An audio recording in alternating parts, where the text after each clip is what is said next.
কবি আহমদ শের সামজিকে বিশেষভাবে মনে পড়ছে। তার রেখে যাওয়া কিছু স্মৃতিচিহ্ন, কিছু কথা যা হৃদয়কে আলোড়িত করে, এবং ও সেই কথাগুলো, সেই স্মৃতিগুলো ভাবলে চোখ ভর্তি জল চলে আসে। কবি কণ্ঠে কবি নিজেই তার লেখার মধ্যে বলেছে, ভোগের আশাতে নয়, শুধু হৃদয়ের ভালোবাসাতে আমি নিঃস্ব হব বিশ্ব মাঝে, শুধু তোমার তরে। তো আসলেই এমনটি তিনি চেয়েছিলেন। এই পৃথিবীতে এসে তিনি পৃথিবীকে কিছু দেবার চেষ্টা করে গেছেন। জন্ম একটি প্রতিষ্ঠান ছিল না, স্বপ্ন।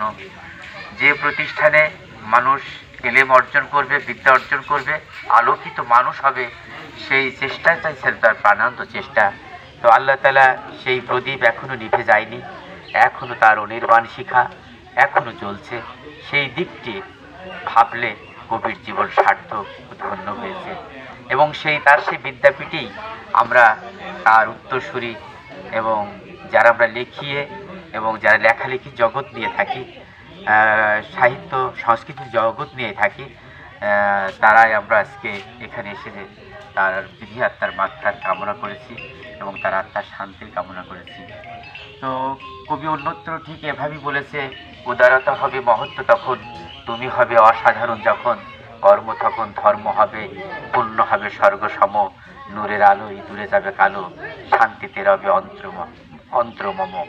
আমি একসময় বলেছিলাম, গুরুজি আপনার লেখার প্রয়োজন নেই, আপনার কয়েকটি ছত্র লেখা, নন্দিত লেখা, বিখ্যাত লেখা, এই লেখাগুলো আপনাকে আগামী দিন বাঁচিয়ে রাখবে, আপনার চলার পথে পাতে হবে। তো তিনার সেই কথাগুলি সত্যি, আজকে তিনি নেই, কিন্তু তার কথাগুলো যদি আমরা অ্যানালাইসিস করি, বিশ্লেষণ করি এবং আমরা গবেষণা করি, সেই কথা লিখতে গেলে একটা বিশাল একটা গবেষণা গ্রন্থ তৈরি হবে।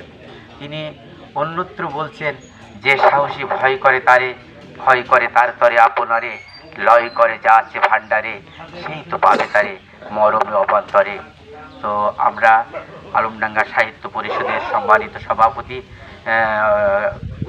কথা সাহিত্যিক ওমর আলী মাস্টার, ভারপ্রাপ্ত সম্পাদক খন্দকার হামিদুল ইসলাম আজম, তারপরে আমাদের কবি গুলাম রহমান, আমাদের সাহিত্য পরিষদের কিশোর কারণী সহ সিদ্দিকুর রহমান, এবং আমার বন্ধুবর প্রফেসর মিজানুর রহমান, এবং কবি আব্দুল খালেক, অবর আলী, আমার বসিরুল, তারপরে আমার আর একজন হাবিবুর রহমান মজুমদার হচ্ছে শরীয়তুল্লাহ সহ, এবং হাবিবুর রহমান মজুমদার, ডাক্তার মহাসনুজ্জা চাঁদ, বীর মুক্তিযোদ্ধা আবুল কাশেম মাস্টার, এবং আমার যে অনেকেই, সকলে নাম আমি গুছিয়ে বলতে যারা এখানে এসেছেন, আমি সকলকেই অনুষ্ঠানের পক্ষ থেকে আন্তরিক ধন্যবাদ এবং অভিনন্দন জানাচ্ছি।